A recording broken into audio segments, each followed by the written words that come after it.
Well, we're also talking with some fascinating guests this morning. Mark Anthony is here. He's a medium and the author of this book called Never Letting Go. And he's helping others through their grief by connecting with loved ones who've died. We'll have more with Mark Anthony and his book, Never Letting Go, in just a moment.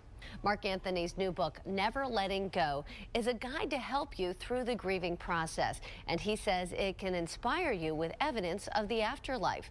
Author Mark Anthony is with us this morning. And in addition to being a medium, he is also a practicing lawyer. What a fascinating combination. Good morning. Good morning, Christine. Yeah, so first of all, for people who don't know, explain what a medium is. Some people might think psychic. There's a difference, though. There is a difference. A psychic tunes into the energy of a person, place, or thing. A medium to the energy of a third party. So if you want to know what's going on with your love life or your career, see a psychic. If you want to communicate with spirits of loved ones, see a medium. So tell me how you first realized that you were a medium and do you actually communicate with people who passed on? When I was about 4 years old, I started having friends come to visit me, and it was okay in my household because both my parents had these abilities as well. So I remember my mother saying, "Oh, looks like he's got the family gift." Wow. So this is not just your, typical 5-year-old's imaginary friend. You actually could see. Okay, so explain to me how you experience and what do you see or hear?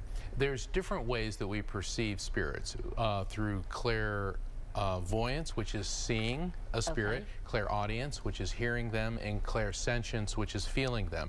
So I receive visual impressions, I hear messages from them, and I receive physical sensations throughout my body.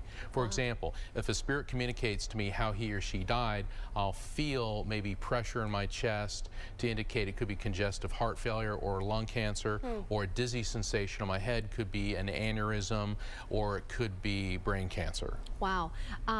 So there are a lot of people out there who are probably thinking, no way, that is not possible. I just don't believe it. What do you say to those people? You can't make people believe. For those who believe, no explanation is necessary. For those who do not, perhaps no explanation is possible. But it's like believing in God. God exists whether you believe in God or not. So let's face it, every religion teaches that when we physically die, our soul moves on to another realm. So there's nothing new about this. For at least 5,000 years, I mean, the Hindus believe in an afterlife, the Buddhists believe in an afterlife, the Christians, the Muslims, the Jews, the Native Americans, the Shintos, and so on and so forth. So there are people who are sensitive to the presence of spirits. Okay, so I admit I'm always skeptical of these kinds of things. So when I started reading your book, though, I realized that there are things you think, okay, it's not possible if you weren't actually communicating with that person. Give me some examples of times where you've communicated with somebody and how you've been able to help them.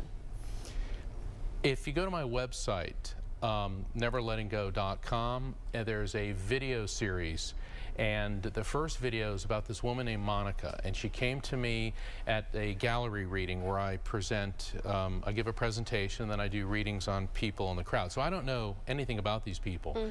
Her son had died of a drug overdose, and that information came through, and he delivered some very profound messages to her. So that was probably maybe 2 months ago. Meaning to her through you.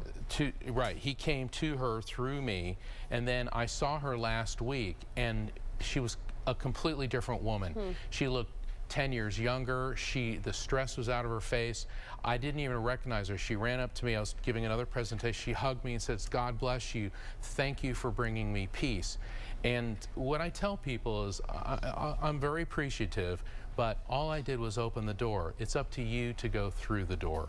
Well, the grieving process is hard for anybody. Do you find people are looking for a way to, whether it's connect or find some sense of peace when a loved one has died? Absolutely. The objective of getting through grief is not to be all happy again. We would like that. We'd all like the magic bullet, the happy pill to take and let our pain go away. But the objective of getting through grief is accepting the reality of the death, and through that acceptance, then finding inner peace. And it is when you find peace that the grieving and the waves of grief begin to subside. and you will eventually find happiness in your life again. Interesting. Now, you're an attorney, too, a criminal Yes. defense attorney, Yes. so you deal with a lot of tragic situations. Yes, I do. How do you combine the two, or do you try and separate them? Both careers deal with evidence. As an attorney, it is my job to present evidence to a judge or to a jury, and then it's up to that person or that group of people to decide what to do with it. As a medium, I present evidence which is conveyed to me from a spirit to the client, and then it's up to the client what to do with that. So actually, I find both careers to be in harmony from an evidential standpoint. Now, do you ever feel like, okay, I've heard this thing from the spirit, I want to bring it into the courtroom, but maybe it's not really the appropriate thing to do? I mean, can you ever say, I spoke to the victim or something?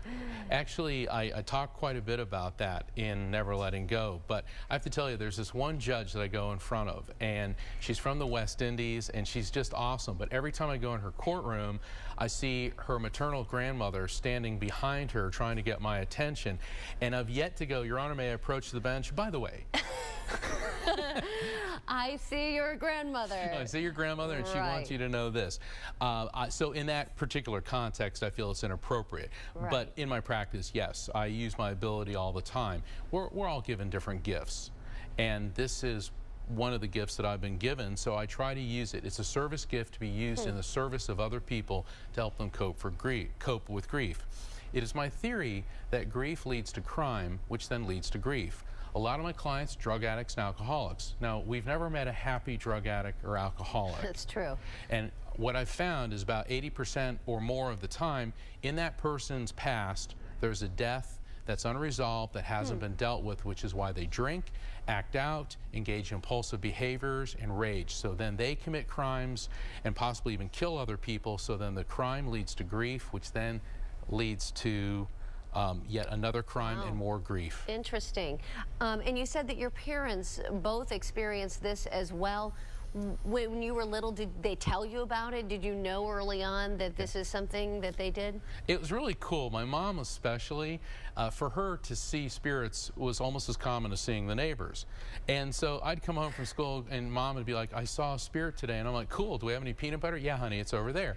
And that's just kind of how it was. And it was really fascinating and a privilege to be her son. My father also had this ability, but he kind of liked to keep it closer to himself. So did you tell your friends, or what was that like growing up? It was difficult having psychic parents because you could never really get away with things. You know, teenagers, not that teenagers are inherently bad, but they're always up to something. Right. And I'd come home and they'd be like, aha! And they always seem to know. Now, I think that a lot of parents have that sixth sense about what their kids are doing. Yes. But I learned pretty early on not to discuss this outside of the house. My parents said people won't understand. As I got older and I had the maturity to deal with it, then I did discuss it. But let's face it, it's hard enough being a kid, let alone a teenager, without this being brought to the forefront. So if people are listening and they say, I've been wanting, you know, I have some unresolved feelings and they want to talk to you, how do you do consultations? Through my website, neverlettinggo.com, and you can also find out about how to obtain my book, which is on sale. In fact, I'll be at Barnes & Noble here tonight. Yes, and I'm going to give those details in just a minute. And you can do readings over the phone? I do readings over the phone because we're dealing with frequency, and spirits are energy. I mean, they're people, they're consciousness, they are our loved ones. They're just without a body, and they're able to move at speeds we can't even comprehend. And so we can communicate with spirits over the phone with people. It is. It's quite amazing. Thank you, Mark, for joining us this morning. Thank you. All right, so you can check out Mark Anthony's new book called Never Letting Go. He will be at the Barnes & Noble at South Hills Village Mall tonight at 6 o'clock for a book signing. And for more information about Mark or his book, you can go to the link on our webpage, kdka.com/PTL.